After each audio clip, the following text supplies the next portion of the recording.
Namaskar and welcome to this exciting episode of Sattology, debunking mythology. Sattology means science of truth or study of truth. Opposite of that is mythology, which means science or study of fake, lie, or imagination. Sattology builds your identity. Mythology destroys your identity. Because of mythology, the native cultures are put in museums. Go to South America. You will see a Nakum temple in Guatemala. It says it's in shambles. And the historical records I've captured in my book, Gold, Glory, and God, that more than 150 tons of gold was taken off from the temple and sent to Spain. So and they took the gold and give you their language. So this is the story. And if natives of India, the ASI, I mean, people from ASI may not like it, and with due respects to them, and many of them come on a channel. I won't take the name. And with due respects to them, Alex Cunningham, this was the main purpose. Identify old places, create museums. It was not about preserving history. It was putting Sanatan Dharma Hindus in a museum because the British were sure that they are going to actually prevail and the whole India will speak of Christianity. That was the basis of colonization, civilizing them. So I have a very, very special guest who is telling us a new story of India through his camera. So without delay, let us welcome Dr. Rajesh Kumar Singh. Namaskar, Rajesh. Namaste, Aditya ji, and namaste to everybody. Nice to see you all again, of course, in a virtual mode. So I'll start my presentation as usual.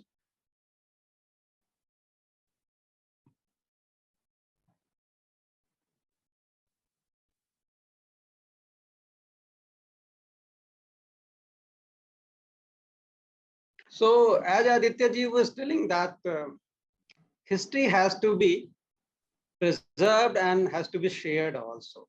And in our case, we had been very lucky in a sense that we had great writers who composed great books during their contemporary period. And you all know that Ramayana was composed by Adi Kavi, Sri Balmiki, during his lifetime. And so was Mahabharata by Vedavyas. So what I have been doing through my talks here, I've been sharing with you those very places which have been mentioned in the Adi Kavi's epic Ramayana, and they do exist even after many, many thousand years. Now, some of us would be knowing about some of the places, but there are many other places who do exist, but are not very well known. And I'll be talking today about the Rama, Sita, and Lakshmana when they left Ayodhya after exile, and when they moved towards the forest. So they crossed many places. And during my last lecture, I have talked about Kiskinda, which was in Hampi, and then Chitrakoot. Both of these were mentioned in detail in Ramayana. And there are a few other places which are on the bank of the river Ganga. So that's why I have named today's talk as Sri Ram, Sita and Ram in Ganga Chet, in the lap of the Ganga or in the area of the Ganga. And there are two places, Shringverpur and Prayagraj. Now when Rama left, you see the figure F1, the people of Ayodhya are not able to reconcile to the very fact that Ram, Sita and Lakshman would be leaving them, and that too for 14 years. And so all of them are moving around. They are in sadness, in different state of sadness. Some of them are trying to touch Rama, Sita and Lakshmana before they move. So when Rama takes leave of his citizens, his pawn people, he addresses his dear city like this. Ayodhyam unmukho dhiman. He faces Ayodhya, his city where he was born. Pranjali vakyam abravit. He speaks after folding his hand Aprikshe tvam puri sreshti. O city, O preeminent city, I take leave of you. So that's the kind of culture we have, that wherever a person is born, he has veneration, he has respect for that. So Rama, being the Maryada Purushottam, one of the one who is the greatest one in the human form, he, when he takes leave of his city and he is about to move towards forest, he says that, "Oh prominent city, I take leave of you." And then they start moving further, of course, on chariot. At present, all of the three, they are moving on the chariot, drawn through the horses. And Sumantra, the minister, is the charioteer there. And they are about to reach, when they cross the capital, they leave the capital city, Ayodhya, and they traverse through other parts of the kingdom, that is Koshala. And Rama then had the first darshan of the river Ganga. And Balmiki writes, Tatra Tripatagam Dibyam Dadars Raghava Ganga. So Ganga is very much mentioned in Ramayana. It's not that it's a new veneration which we people have, Sanatanis have for River Ganga. River Ganga is as ancient as we Sanatanis are. And in Ramayana, that is mentioned by Balmiki. Rama sees it and said that Tatra Tripathagam Divyam.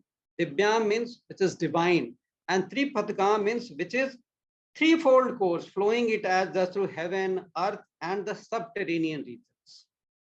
Tadarsa Raghava Ganga, and Ram sees Ganga for the first time there. And Balmiki goes on describing Ganga. Vishnupad Chutam Divyam Apapam Papa Nashini. The river flows through the feet of the Vishnu, Bhagwan Vishnu, and sees herself Divyam, that is divine, and she is bereft of sin, and she also takes away the sin. That's why you see that people still bathe in river Ganga, and this tradition continues from time immemorial. I mean, since we are knowing our culture. Balmiki further describes Ganga there. Sankarasya jata jutad bhrashtam sagar tesara. While the river Ganga flows through the feet of Vishnu, at the same time, we all know that when Ganga comes from heaven, sky to the earth, the very force of that was to be contained, and it was through the matted hair of Lord Shiva, Bhagavan Shiva, that she could be given a direction, and that's why she is named as flowing from Sankarasya Jatajut, means from the hair of the Lord Shankar. And when Rama had this first darshan of Ganga, then they reached the place known as Shringverpur. And Shringverpur is mentioned in Ramayana. It's not a letter name. Valmiki writes, Asasad Mahabahu Shringverpuram Prati. Tatra Raja Guho Nama Ramasya Atma Samasaka. So there they reach a place known as Shringverpur. The king of that place was Guha, who was a friend of Rama. And he was a king, Nishad Raj. He was king belonging to a Nisad community by birth, but he was a king. So very people who say that only Kshatriyas can be king shall read these portions of the Ramayana carefully, and anybody, even from birth, if he is born in some other caste, can be king because of his or her virtue. So Rama meets Guha, and you can see in the figure F2, artist has represented that Guha Raj, his friend, he greets Rama. And Sita and Lakshmana are seated beneath a Ingudi tree, and the family of the Guha Raja and other people are bringing fruits and other offerings for Rama. Now, when you see Shringverpur in the modern time, it still is commemorated, though not many people would travel there. But this place, if you see in this map F4, This blue line shows travel from Ayodhya to Shringverpur, and this is the distance which was traveled by Sri Rama through a chariot. And of course, there you have on the banks of the river Ganga in figure F5, you can see a lot of structures are there. Over the period, people have built a structure, they do go there, they offer worship, they do prayers. And it is in the state of Uttar Pradesh, which you all know, Ayodhya, then Shringverpur, and from there about 45 kilometers is the Prayagraj, major city there. And to just commemorate the act, there is a statue of Nishad Raj. When you go there in the modern time, you can see current time.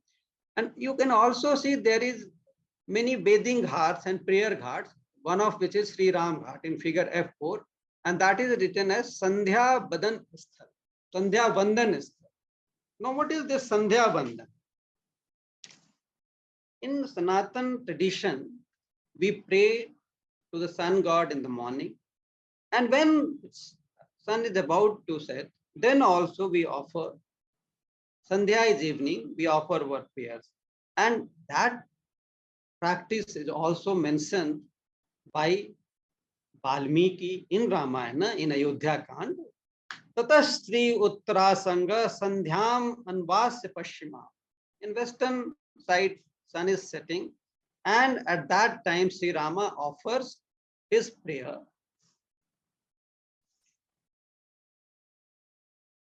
And he performs Sandhya Vandan, means he prays to. And here you can see Sri Rama here sitting and offering his prayer along the river Ganges. And this combined picture shows how he spent his time in Shringverpur. So that day he fasts, he take only water, though his friend, the king Nishad Raj of Shringverpur had offered all his kingdom. He says, friends, I cannot see you in this condition. This whole kingdom belongs to you. You make full use of it. All me and my people will serve you and will be very happy. However, Rama says that, see, I have been given a direction by my father to spend my time in forest. And I cannot stay in villages or with people, and I have to stay in isolation, and I will only take fruits, etc. So that's after that Rama prays in the evening, and then he offers Sandhya Vandan or evening prayer, and then they sleep. So here you can see that beneath this banyan tree, a huge tree, which we call Bargad in Hindi, they both Ram and Sita sleep together, and Lakshmana, Sumantra, and King Nishad, they discuss this condition, how this has happened, and Lakshmana doesn't like it, and he says that this is not a very good condition, and I will take care of these people. So they are discussing whole night, and they also keep busy. So this also shows the tradition when elderly are sleeping there, the younger people, they take care, they are watchful, and they take care that no problem arises for them.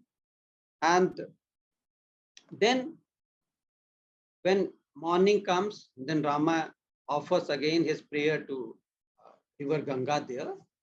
And then he asks Sumantra, his minister or the charioteer, to go back. Now Sumantra argues in different way. He says that I would not like to go back. I would like to come with you. For me, 14 years would be like 14 days. Why do you want to send me back? So Rama says, see, your going back is very important, because when you will reach back, then only Kaikeyi, my mother, will be convinced that Rama has moved towards the forest, and she will call Bharat and anoint him as a king. And then the words which have been given my father to my mother Kaikeyi will be fulfilled.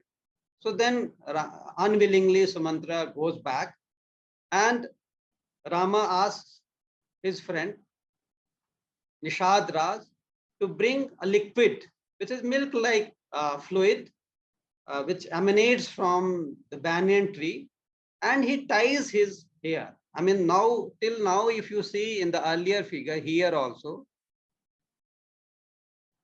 it is not in matted form, matted logs, which we call jata. Even in the, so Rama thereafter, if you see in this picture in F1, his hair has now changed.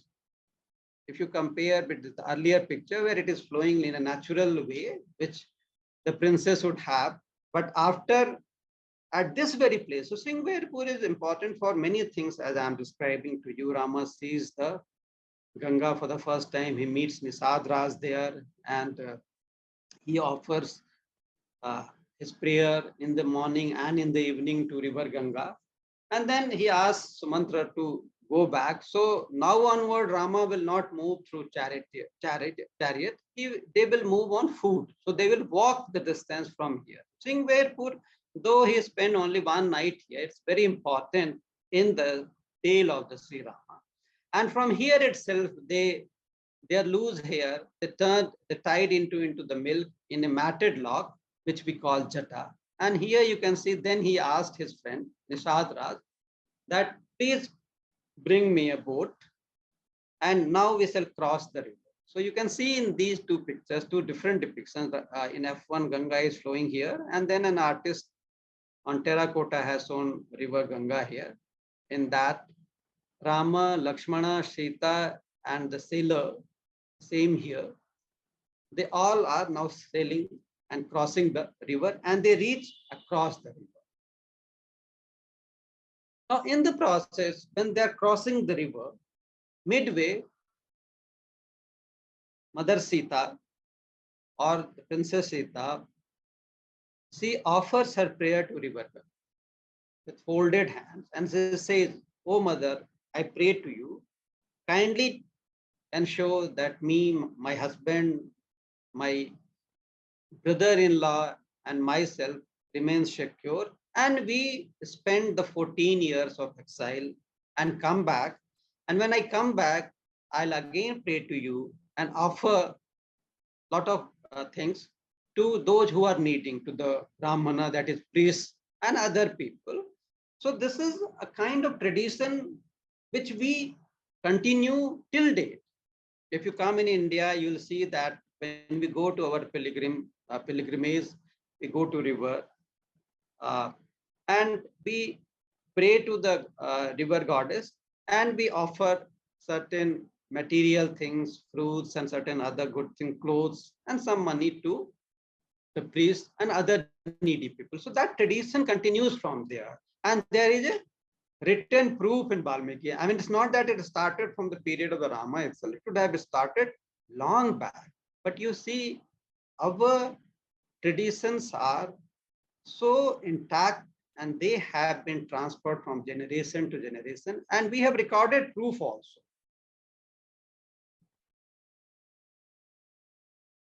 Now, after the crossing the river, Rama, Lakshmana, and Sita, you can see here, are now walking.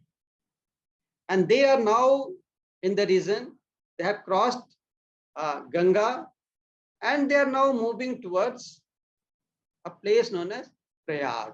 Prayag means Sangam, I mean confluence of two rivers. Here, river Ganga and Yamuna meet with each other, and Yamuna meets into the Ganga, and then it flows southernwards from Prayagraj to Varanasi.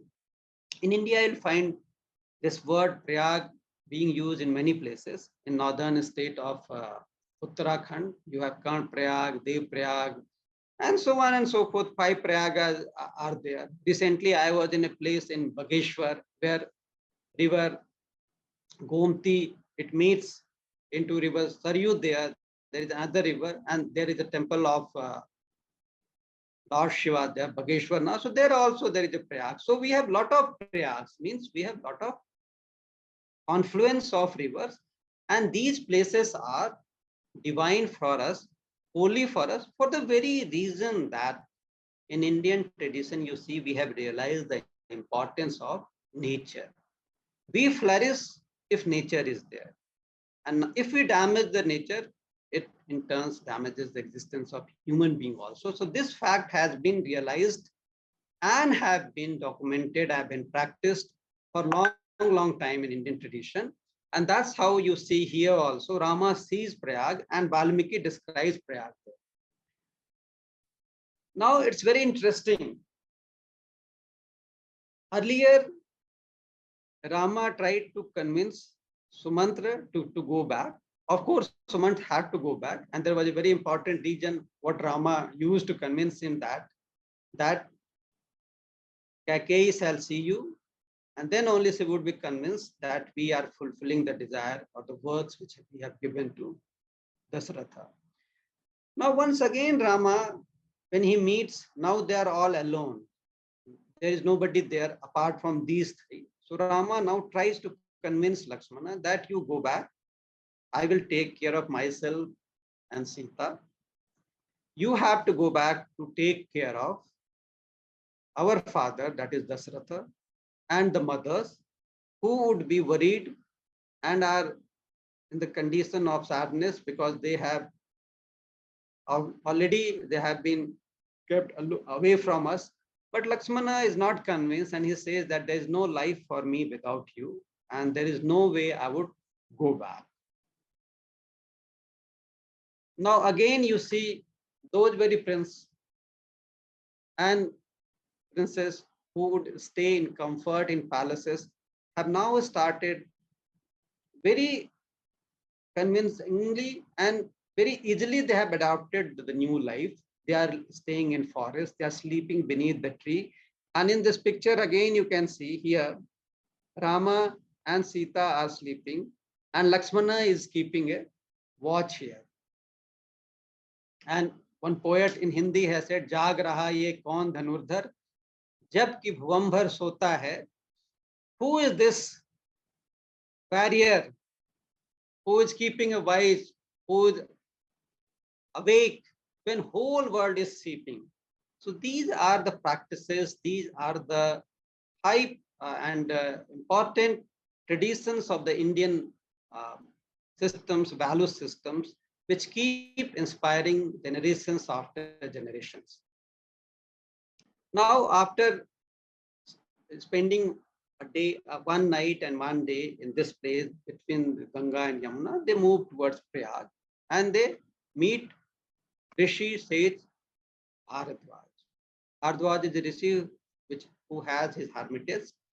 In figure 1, that place is still recognized with a temple and it is known as Bharadwaj Ashram. And in figure F2, you can see that Ram, Lakshmana and Sita, they are being in deep discussion with Sage and his disciples are there. So they are deliberating upon what shall be the practice or conduct of a man as a husband, as a wife, as a king, so on and so forth. And say they have these discussions. And thereafter, they stay in that night in Bharadwaj Ashram. And Rama tells that I want to spend my time with Vaidehi, that is my wife, in a secluded place, forest, which is good enough for my wife and also isolated because here in this place, it's not very far from Ayodhya. So Bharadwaj does offer him that you can stay here in my ashram itself. It's a secluded place in a sense that it's not open to everybody. Only saints and sages stay here. And those the students who are doing research and are studying. But then Rama said that this place is not very far from Ayodhya. And the people, when they would learn that Rama is staying with Sita in Prayagraj only, so they will keep coming and meeting. So we would not be able to fully live the way we have given the word to that we will live 14 years in forest. So Rama is very particular about his conduct. He would not eat or go or stay in a village. And this he explains to Nisadra, now he explains to Bharadwaja also. It's not that once he has moved away from Ayodhya, so he can stay in any form. That time, the communication channels were there, then people would not see. But Rama was very particular about his conduct. And then, of course, Bharadwaj guides Rama about a place which is Chitrakoot, which I had already discussed in earlier lecture, and then they start moving to that place. Now I would share a few pictures on the screen which you can see. The place on the banks of river Ganges and Yamuna, I mean that is Sangam, there is a fort which was built in medieval period. Uh, in an isolation, there is a huge banyan tree which is known as Akshay Vat. Akshay means which cannot be destroyed. Akshay, which cannot be destroyed, Vat means bricks.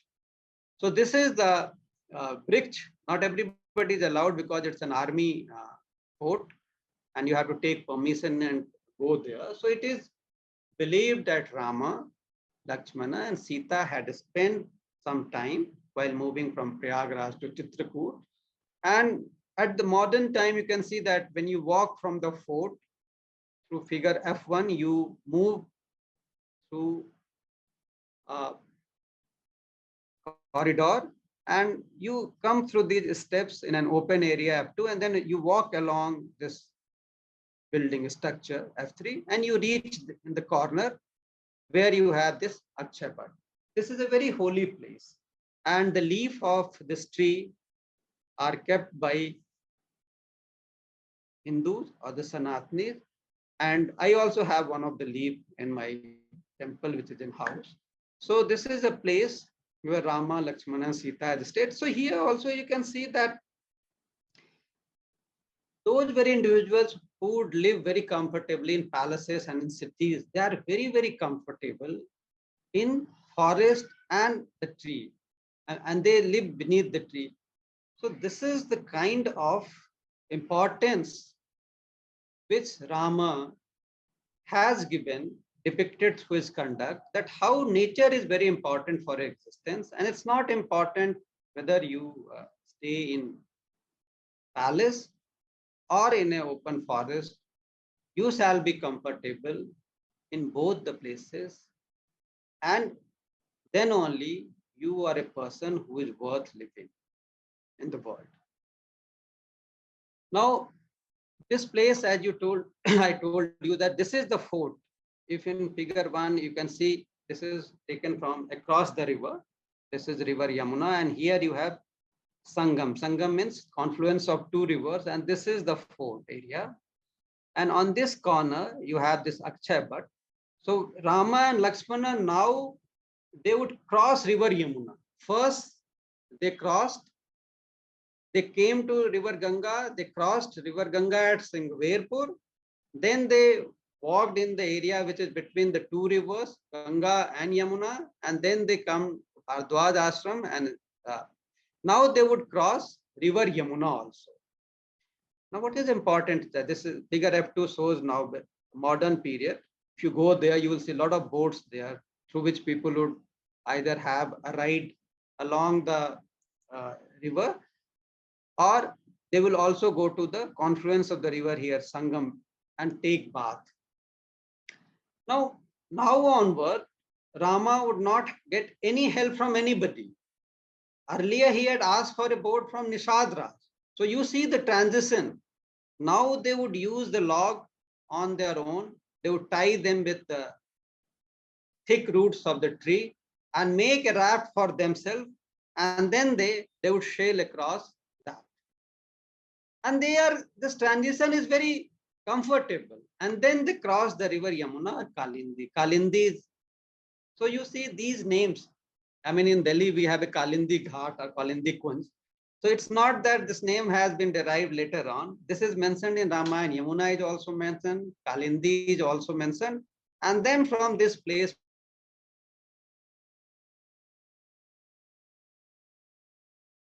the darshan of both the rivers, they move towards Chitrakoot.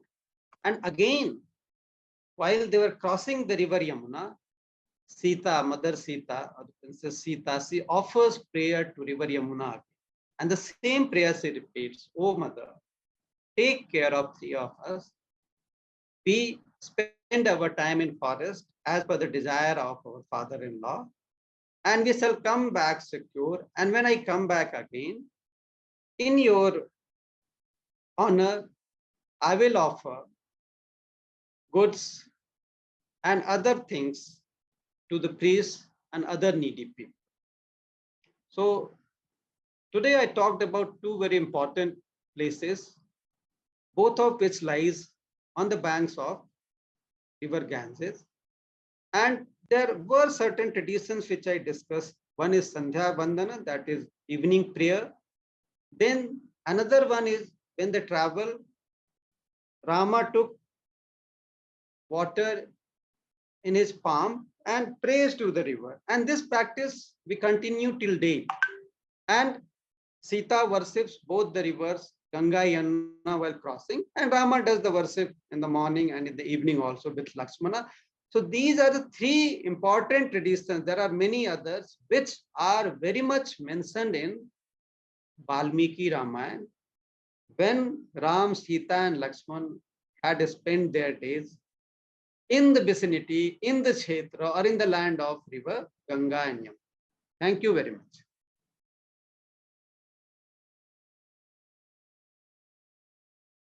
Thank you so much, Rajesh ji. Can you hear me? Yeah, I can hear you. Okay. So, Rajesh ji, one of the things which really strikes me that I have written the book called "The Global Footprint of Ramayana," available in India from Kapoth, and you have also captured this exact movement. And so it's a very common knowledge. Like the Ramayan history in India is so well recorded, starting from Valmiki, and people have made all kinds of temples in exactly locations.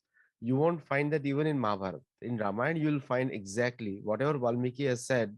The temples are in the same location, like the Tatka Vad in Buxar is exactly located in the same place. Is one question is there? Why is that Ramayana is so accurately put every single landmark? But Mahabharata, you find a little bit names changing and all those things happening. See, it depends. See, the only thing which I can say, I mean, I am still reading Ramayana, and see, I have traveled a lot, but now I have started reading original Ramayana because till date we were reading Ramcharitmanas. That is very popular, and you will find some changes in Tulsi Ramcharitmanas because Tulsi writes it as a bhakt, as a devotee, but Valmiki, as in the Ramayana itself, he was contemporary of Ram. And you see, when he describes, when Rishi Bharadwaj describes about Chitrakoot, he says, I have gone to Chitrakoot many a times. Many times. It is written in Ramayana that I have traveled to this beautiful place many a times, and oh Ram, you will certainly enjoy this.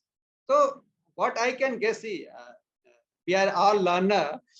Valmiki, when he would have composed this, these people would have traveled a lot. They would use to discuss with their disciples, and uh, so they would, whatever they would have been writing, it would have been quite correct. That's what I mean. We feel, No, and for it, having a traveler, because see, I was in Prayagraj for so many times, but this is an unfortunate thing that I came to know about Shringverpur only 6-7 years ago. I mean, I was there through 86 to 94, first as a student and then as a teacher in that college. So that's why I want to correlate it with Ramayana. Though I can read Sanskrit literature, but this is now only through your, I mean, when I have to take a talk here, that I have started reading Ramayana in original. And I'm astonished as you're asking that these places are very much there. like I am my journey of Ramayana has been through the words of Valmiki Ramayana, and I have checked every single reference over there, like the mountain position in Chitrakoot, and where the deers will be there. Nothing has changed, as if the time has not touched those places.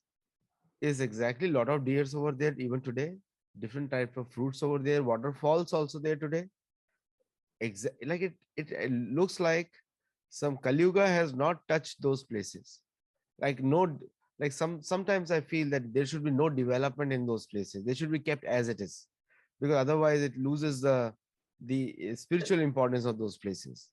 You know? I agree with you. I agree with you because due to a lot of construction, the original nature would be left. So whatever we, and see, after even after at least 2,500 years, even a conservative estimate of Ramayana. So there would have been, and there has been continuous stream of people moving there. It's not that in India you don't have civilizational continuation.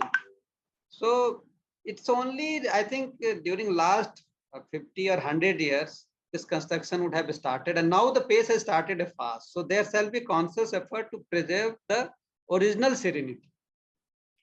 Yes, and also these areas should be out of reach of most of the like the permits should be controlled over there. Permits should be given and enforced because otherwise we'll lose these places. But I am not even worried over there because these places, since they have not lost since Treta Yuga, how can they lose now?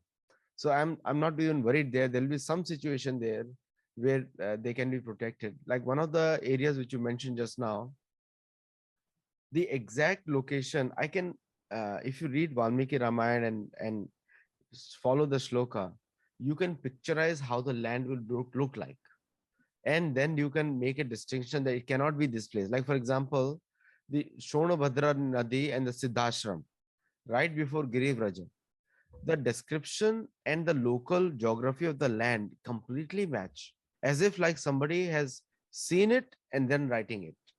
And Bharadwaj Muni is assisting Valmiki Ramayana in writing it at Tamasar Nadi. So wonderful. It just relives my memories through your lens, actually. So thank you so much, Rajesh ji, and thank you all the viewers for watching. And do watch this presentation and do get an original copy of Valmiki Ramayana from Gita Press. You can buy that from kapoth.in or you can buy it from Gita Press directly or from their website. So namaskar and thank you. Namaskar. Thank you very much, everyone.